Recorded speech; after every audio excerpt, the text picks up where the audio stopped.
എന്തൊരു സംരക്ഷണോ. പൂച്ചയെ പേടിച്ചിട്ടാണ്. അപ്പൊ സുഹൃത്തുക്കളെ, ഈ മീന് നിങ്ങൾക്ക് എല്ലാവർക്കും പരിചയമുള്ളതായിരിക്കും.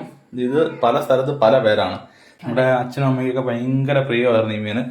ഇത് കറി വെച്ചിട്ട് പിറ്റേ ദിവസം കഴിക്കണം, അന്ന് കഴിക്കരുത്. പക്ഷെ ഒരിക്കൽ പോലും ഞങ്ങൾക്ക് സാധിച്ചിട്ടില്ല. ഞങ്ങളിവിടെ മീൻ കറി വെച്ച് കഴിഞ്ഞാൽ അന്ന് വീട്ടില് ഇവിടുത്തെ ഒരു അവസ്ഥ എങ്ങനെയാണ്. അപ്പൊ ഞങ്ങള് കുറച്ച് ദിവസമായി മീൻ കറിയൊക്കെ വെച്ചിട്ട് പിന്നെ ഇന്ന് കടവരാല് അല്ലെങ്കിൽ ഞങ്ങളുടെ ഉലുവ മീന് അടുപ്പിൽ വെക്കാം. അപ്പൊ ഐശ്വര്യമായിട്ട് ചട്ടി അടുപ്പിലോട്ട് വെച്ചോളൂ. ആഹാ,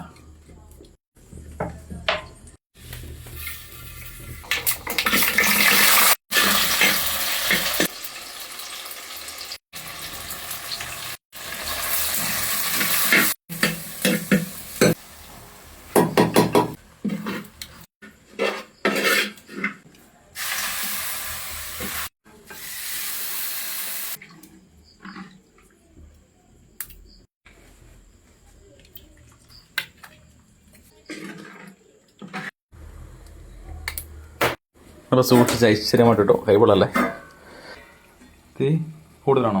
അല്ല, കുഴപ്പമില്ല. അപ്പോൾ നാളത്തെ ദിവസത്തിൻ്റെ ഒരു പ്രത്യേകതയുണ്ട് സുഹൃത്തുക്കളെ. നാളെ ഞങ്ങളുടെ ജീവിതത്തിലെ, ഞങ്ങളുടെ കുടുംബത്തിലെ ഒരു പ്രധാനപ്പെട്ട ദിവസം തന്നെയാണ്. തങ്കമ്മച്ചിയുടെ ബർത്ത്ഡേ ആണ് നാളെ.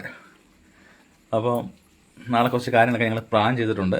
കഴിഞ്ഞ അങ്ങേ വർഷം ഇതുപോലെ തന്നെ അച്ഛനും അമ്മയൊക്കെ ഉള്ളപ്പോൾ അവരുടെ വെഡിങ് ആനിവേഴ്സറിക്ക് ഞങ്ങൾ വെളിയിൽ പോയി ഭക്ഷണമൊക്കെ കഴിച്ചായിരുന്നു. അപ്പോൾ എന്തായാലും നാളെ അമ്മയും കൂട്ടിയിട്ട് ഒന്ന് പുറത്ത് പോകണം, അല്ലേ കവി? ഒരു ആഗ്രഹമൊക്കെ ഉണ്ട്. അപ്പം അമ്മയുടെ ആരോഗ്യസ്ഥിതിയൊക്കെ ഓക്കെ ആവുകയാണെന്നുണ്ടെങ്കിൽ മൊത്തം വരുവാണെന്ന് പുറത്ത് പോകണം. അപ്പം നോക്കട്ടെ. എന്തായാലും തൽക്കാലം അമ്മയ്ക്ക് ഇഷ്ടമുള്ള മീനാണ് അതാണ്. അതെ, അത് വാങ്ങിച്ച് നല്ല കറി വെച്ച് വെക്കാൻ. ഇത് നാളെ എടുക്കത്തുള്ളൂ എന്നുള്ള ഒരു പ്രതിജ്ഞയിലാണ് ഞങ്ങൾ. അതിപ്പോൾ സമയം ഇപ്പോൾ ഏകദേശം ഒരു 9 മണിയായി രാത്രിയിൽ. ഞങ്ങളൊക്കെ ഭക്ഷണം കഴിച്ച് കഴിഞ്ഞാണ്. അതിന് ശേഷമാണ് ഞങ്ങളിപ്പം ഇത് വെക്കാൻ വേണ്ടി കഴിച്ചു പോകാനെ. അപ്പൊ ഇത് ഇവിടെ ഇരുന്നിട്ട് വെന്ത് നല്ലപോലെ ഉപ്പും പുളിയൊക്കെ പിടിച്ച് മുളകൊക്കെ പിടിച്ച് നാളെ രാവിലെ സെറ്റായിട്ട് വേണം ബർത്ത്ഡേകളിന് കൊടുക്കാൻ, അല്ലേ? എന്തായാലും സ്വാഭാവികം. ശരിയല്ലേ? കഴിഞ്ഞല്ലോ, മതിയല്ലോ. 10 മിനിറ്റ് കൂടുതലിന് വേവ് വേണ്ട ഈ സാധനത്തിന്. സോഫ്റ്റ് മാംസമായി വിവാമിന്റെ. എന്റെ പൊന്നു, തിളക്കുന്ന തിള കണ്ടോ സുഹൃത്തുക്കളെ? ഇതിപ്പോ മീനിലോട്ട് മസിൽ വിളിച്ചിട്ടില്ലല്ലോ. ഇതിപ്പോ നാളെ നാളത്തെ ആകുമ്പോ ഈ മൺചട്ടി ചൂടല്ലേ, ഇതിലിരുന്ന് അത് തണുത്ത് സെറ്റാവും. എനിക്ക് വയ്യ. എത്രക്കാലും നമ്മള് ചട്ടിയിൽ ഇങ്ങനെ അടുപ്പിൽ വെക്കുന്നതിന്റെ രുചി, അതിന് പ്രത്യേക രുചി തന്നെയാണ്. എല്ലാവർക്കും അറിയാം. ഇത് ഇവിടെ കിടക്കട്ടെ. അത് നിന്റെ ഡെക്കറേഷൻ ആണോ? എന്നിട്ട് ഇതിങ്ങനെ അടച്ച് ഇതിങ്ങനെ വാങ്ങി സൂക്ഷിച്ച് കയ്യെ ഒരു കുളക്ക് കുളക്കി ഇവിടെ വെച്ചേക്കാം. നാളെ ആകുമ്പോ അത് വെള്ളവും കാണത്തില്ല, ഒന്നും കാണത്തില്ല, നല്ല മസിലൊക്കെ പിടിച്ചിരിക്കും. പോ, നമ്മൾ നാളെ രാവിലെ തുറന്നു നോക്കാൻ മതിയല്ലോ. രാത്രി ഭക്ഷണം തുറന്ന് നോക്കാതിരിക്കുവാണെങ്കിൽ നാളെ രാവിലെ ഇങ്ങനെ ഇരിക്കും. അത്ര വിശ്വാസം പോരാ.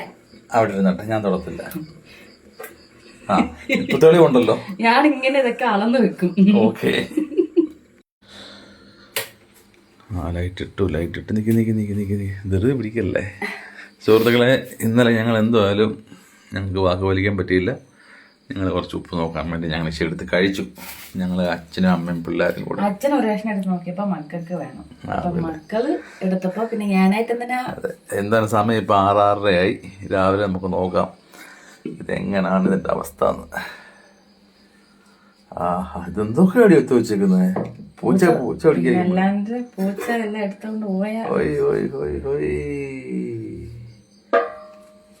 ഇത് പൊളിച്ച് കേട്ടാ. Well done my boy. കൊള്ളാം. ഒന്ന് മറ്റേ ഇങ്ങനെ നാട്ടണ്ട ഇങ്ങനെ മണം. നല്ല കുഴമ്പന. അതെ, അപ്പം ഇച്ചിരി കപ്പയും കൂടെ വാങ്ങിച്ചിട്ട് പിടിക്കണം, അല്ലേ? അപ്പം ഞങ്ങളുടെ ബർത്ത്ഡേകൾ അകത്തുണ്ട്. ഇന്ന് ഞങ്ങൾ ആദ്യം പറഞ്ഞ പോലെ തന്നെ ഞങ്ങൾക്ക് കുറച്ച് പ്രത്യേക പ്ലാനൊക്കെ ഉണ്ട്. ഇന്നത്തെ ദിവസം പുറത്ത് പോകണം. അപ്പം അതൊക്കെ നടക്കുമെന്ന് വിചാരിക്കുന്ന സുഹൃത്തുക്കളെ. തീർച്ചയായിട്ടും അതിൻ്റെ വീഡിയോസൊക്കെ ഞങ്ങൾ അപ്ലോഡ് ചെയ്യാം. അപ്പം ഞങ്ങളുടെ മീൻകറി ടാറ്റാ ബൈ ബൈ.